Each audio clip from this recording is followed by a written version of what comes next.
Monsieur le préfet du Gard, monsieur le président de Nîmes Métropole, messieurs les représentants de la région Occitanie et d'Alès Agglomération, mesdames et messieurs, chers collègues, chers enseignants, chers amis, c'est avec grand plaisir et beaucoup de joie que j'ouvre cette deuxième édition des entretiens Nîmes-Alès de l'enseignement supérieur et de la recherche, après ce qui fut le succès l'année dernière de la première édition.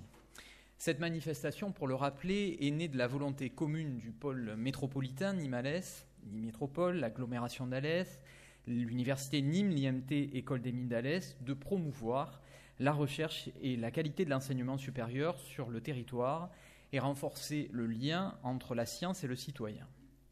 Le travail de préparation a été considérable pour arriver à proposer cet ensemble dense et ambitieux, encore un peu plus que l'année dernière, 4 jours complets, qui offrent un panorama de la force de frappe scientifique de notre département, afin de rappeler, si besoin était, que le département du Gard produit une recherche scientifique permanente et qu'elle est représentée à de multiples endroits.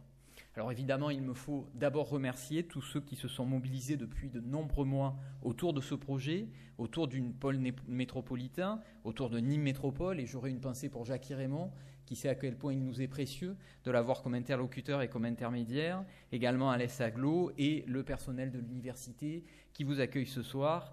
Et mes remerciements vont bien sûr à l'ensemble des services qui ont permis la grande organisation qui est déployée durant ces journées, le vice-président à la recherche, Benoît Roig, la directrice de l'école doctorale, Karine Weiss, et la directrice générale des services qui a encadré l'ensemble de ce travail. Cette manifestation, c'est avant tout le résultat des liens forts noués par l'Université de Nîmes avec les collectivités locales pour développer et promouvoir la recherche sur le territoire nîmes-alès. Je tiens à redire ici la chance d'avoir des collectivités territoriales, et j'ai l'habitude de le dire à chaque occasion, des collectivités territoriales qui ont compris l'importance d'accompagner l'enseignement supérieur et la recherche et d'être des interlocuteurs du quotidien.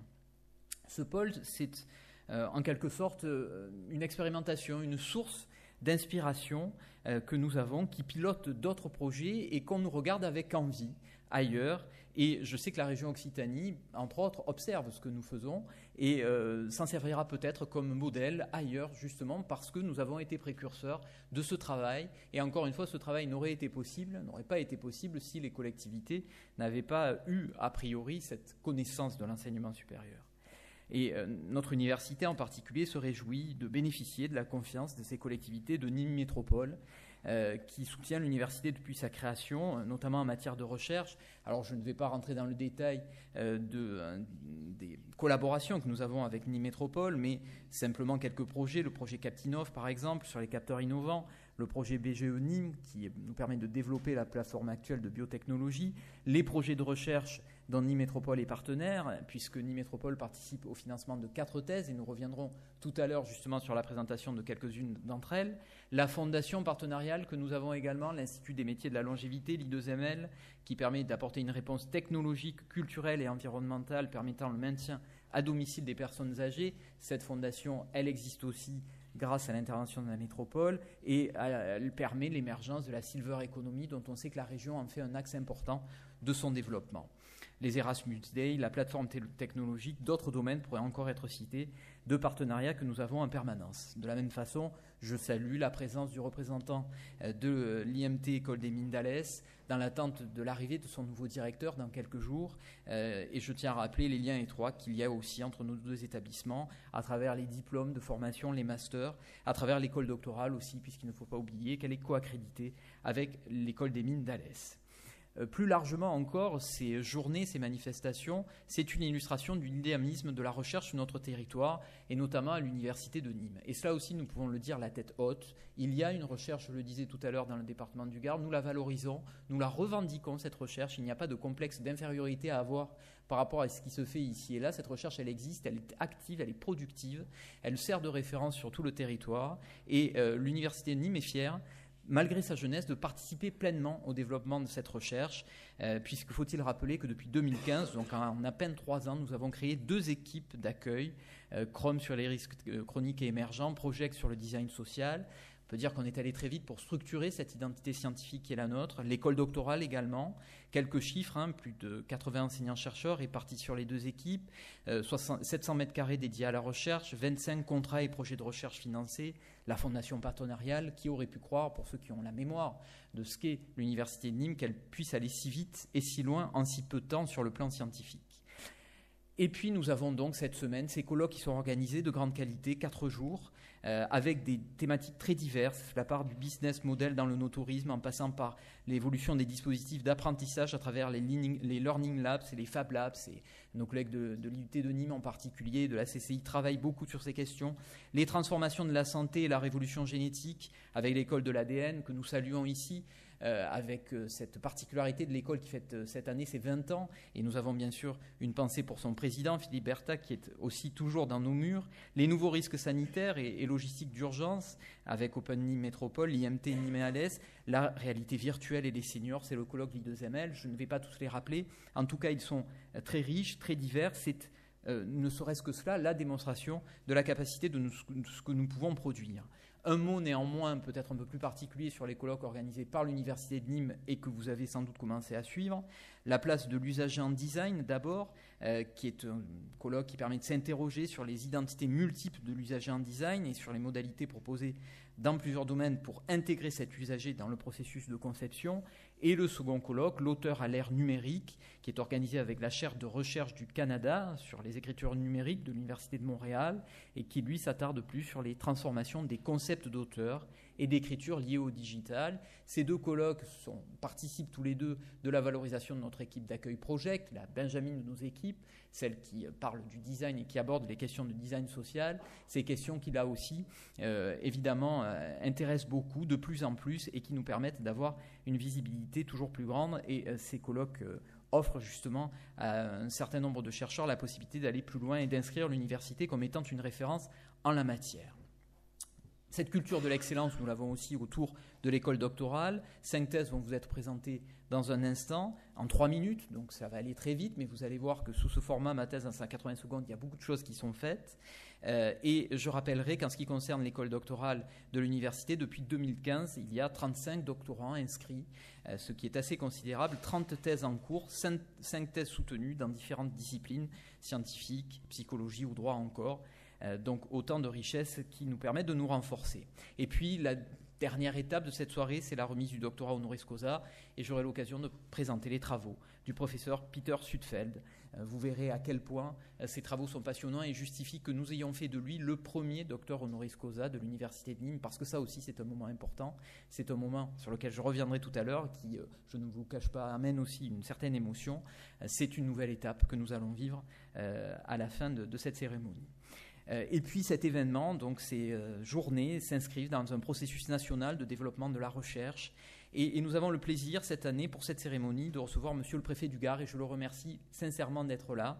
Il sait que cette université est la sienne et qu'il est toujours le bienvenu pour venir nous rendre visite. Et votre présence, Monsieur le Préfet, démontre l'importance accordée par l'État à la recherche et aux initiatives qui visent à la promouvoir et à la développer. Et nous savons l'aide qui a été la vôtre depuis votre arrivée dans notre département pour accompagner le développement de la recherche et nous aider au développement de l'université. Ces entretiens d'ailleurs s'inscrivent dans la 8e édition de la Semaine de l'Industrie, qui est organisée par le ministère de l'Économie et qui porte cette année sur l'industrie connectée, faire découvrir à nos jeunes l'industrie vue de l'intérieur. C'est tout un programme et c'est cela aussi la mission de l'université aujourd'hui plus que jamais. Ce bref panorama rapide me permet de vous donner un aperçu de l'éclectisme et de la richesse de ces rencontres. Je vous remercie à tous et à toutes de votre présence. Je vous souhaite une excellente soirée qui, vous avez compris, sera riche. Et je vous donne évidemment l'année prochaine rendez-vous pour une nouvelle édition des entretiens. Merci à vous. Monsieur le Préfet, messieurs les vice-présidents des agglomérations, monsieur Jacques Raymond, monsieur Chambon qui représente le président Roustan, que je voudrais excuser aujourd'hui, mais bien représenté par monsieur Chambon. Mesdames, messieurs les élus, mesdames, messieurs les enseignants, monsieur le représentant, monsieur Verdier, représentant de la région, de la présidente Carole Delga, mesdames, messieurs, parler après un président d'université est toujours un exercice à haut risque. dans la mesure où le président a déjà pas mal décrit les entretiens. Je voudrais simplement dire que l'Assemblée des sites en Occitanie a démontré, si besoin était, que le pôle métropolitain Nîmes-Alès, c'est le 3e pôle universitaire d'enseignement et de recherche sur la grande région après Toulouse et Montpellier, puisque sur l'ensemble de nos 2 agglomérations, c'est plus de 50 institutions d'enseignement supérieur et de recherche qui sont présentes sur notre territoire, et c'est une chance pour nous tous. Je viens ici avec un petit pincement au cœur parce que j'ai participé avec Philippe Bertha à l'autonomie de cette université, et je me dis qu'on a bien fait de se battre pour l'obtenir, parce qu'on n'en serait peut-être pas là aujourd'hui, et féliciter les présidents successifs qui en ont fait ce qu'elle est aujourd'hui, une belle dynamique et un fleuron pour nos collectivités. Ces entretiens voulus par le pôle métropolitain Nîmes-Alès, parce que depuis 3 ans, nous avons au sein de nos agglomérations et au sein du pôle métropolitain décidé de faire de l'enseignement supérieur et de la recherche, alors que ce n'était pas nécessairement une compétence de nos agglomérations, puisque l'enseignement supérieur est une compétence d'État. Nous avons souhaité nous impliquer fortement, et même financièrement d'ailleurs, pour développer tout ce qui est formation sur notre territoire. J'y reviendrai dans un instant, mais dans la mesure où le développement économique est une de nos compétences, je pense que les deux sont intrinsèquement liés, mais ce n'est pas à vous que je le dirai. Alors ces entretiens pour la 2e année revêtent une importance encore plus grande que la première année, puisque ce sont 18 colloques, conférences et rencontres, sur des sujets aussi divers que variés, puisque santé, numérique et société permettent de répondre à plusieurs objectifs. D'abord, de mettre en exergue et en valeur le travail de vous, chercheurs, et de le faire reconnaître au niveau local, national et international. Mais aussi de permettre à nos concitoyens, et un grand nombre d'ailleurs, de venir participer, se former. Je fais un simple rappel. Hier soir, une superbe conférence à Alès. Alors c'est toujours risqué quand on en cite. Ce matin, plus de 400 personnes qui ont assisté à une présentation extraordinaire sur les affiliations des radicales et des problématiques que nous connaissons aujourd'hui. Et si je regarde le programme de vendredi, avec l'ouverture de la faculté de médecine pour découvrir les nouvelles technologies qu'utilisent les médecins aujourd'hui, la conférence du professeur Carpentier, ou, comme le disait le président de l'université, les 20 ans de l'école d'ADN, qui est la tête de pont des écoles d'ADN de France, c'est un programme varié, mais extraordinairement riche. Et aujourd'hui, grand plaisir de nous retrouver ici au sein de cette école doctorale que vous avez souhaité, Monsieur le Président, et je vous en félicite, aujourd'hui associée avec l'INTEC d'Alès, de l'école des mines, permet aujourd'hui que vous attribuiez le premier diplôme docteur honoris causa au professeur Stutpen. Et avec la présentation de 5 thèses, comme vous l'avez dit, dans un temps record, ce qu'il faudrait peut-être nous apprendre à nous, politiques, de pouvoir faire la synthèse en 180 secondes. Mais peut-être que ça va nous permettre de nous former. Quelques mots de remerciement, parce que ces entretiens sont l'aboutissement d'un investissement important de nos 2 vice-présidents qui sont ici présents, M. Chambon et Jacques Raymond, avec qui c'est un immense plaisir de travailler, de compétences et de beaucoup d'humilité. Du professeur Bidot, je voudrais y associer Christian Philippe, l'ancien recteur, qui nous a beaucoup aidé aussi.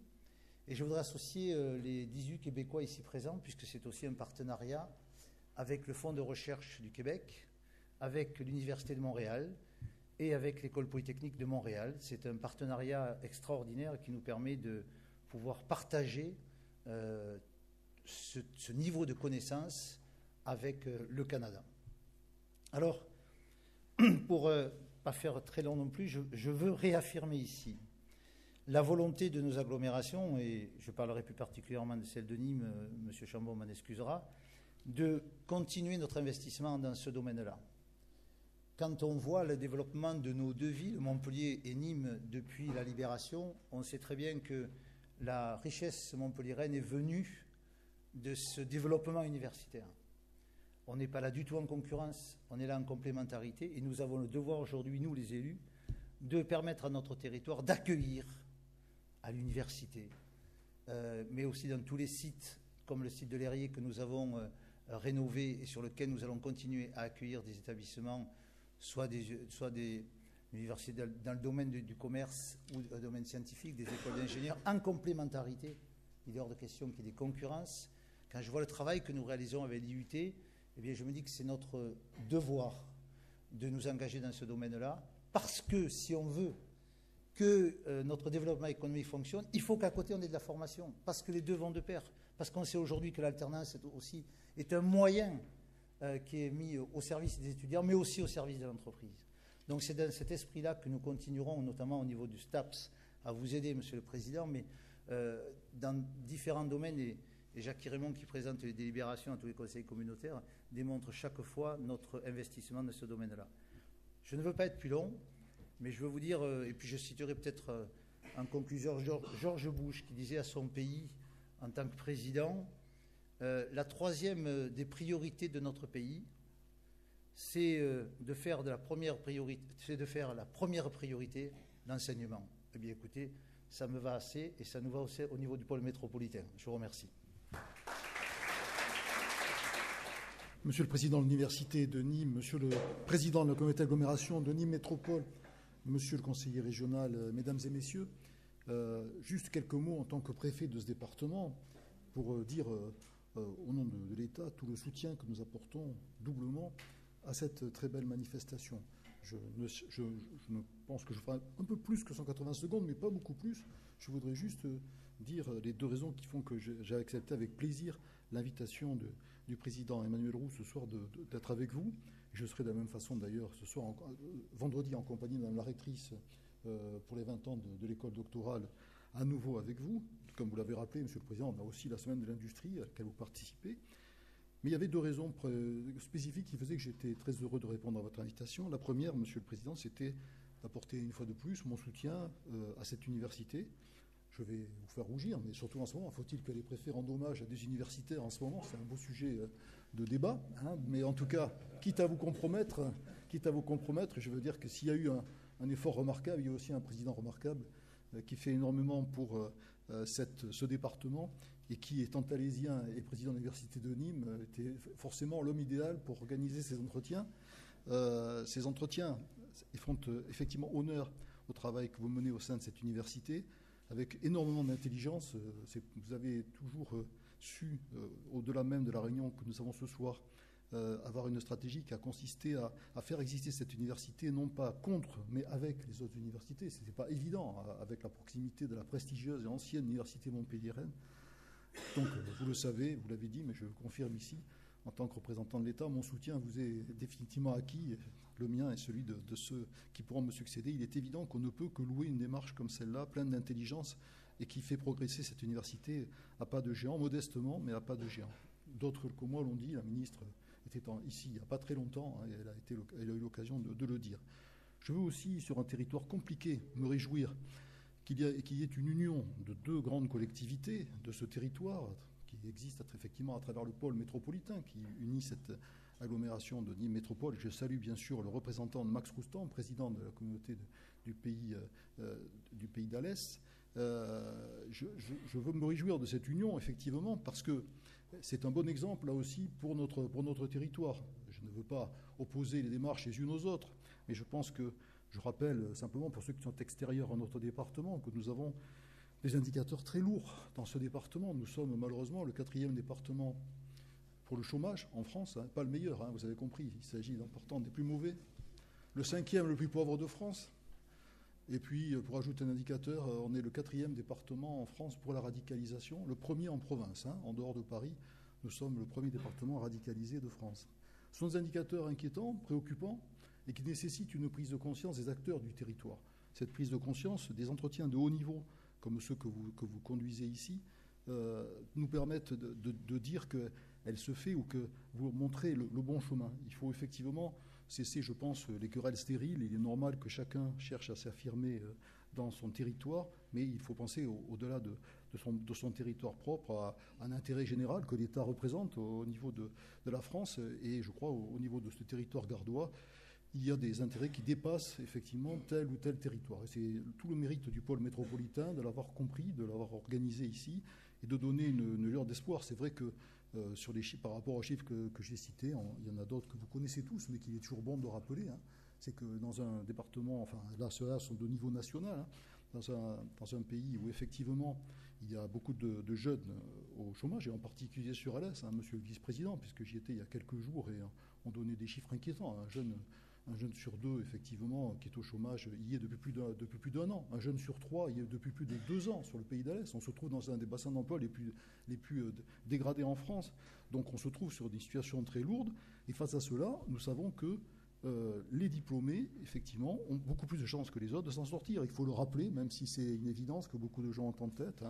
On a presque un quart des personnes qui n'ont pas de diplôme qui se trouvent au chômage, 23% exactement, contre 6% de ceux qui ont un doctorat ou 11% de ceux qui sont à Bac+2. Donc c'est des chiffres qui doivent faire réfléchir. L'avenir de ce territoire, l'avenir de notre pays probablement, mais l'avenir de ce territoire, pour ceux qui me concernent, il passe évidemment, Monsieur le Président, Messieurs les Présidents, vous l'avez compris, par la science, par la recherche, par ces efforts que vous faites pour tirer ce territoire vers le haut. Et donc mon soutien vous est effectivement acquis pour cette très belle manifestation à laquelle je suis heureux et honoré de participer.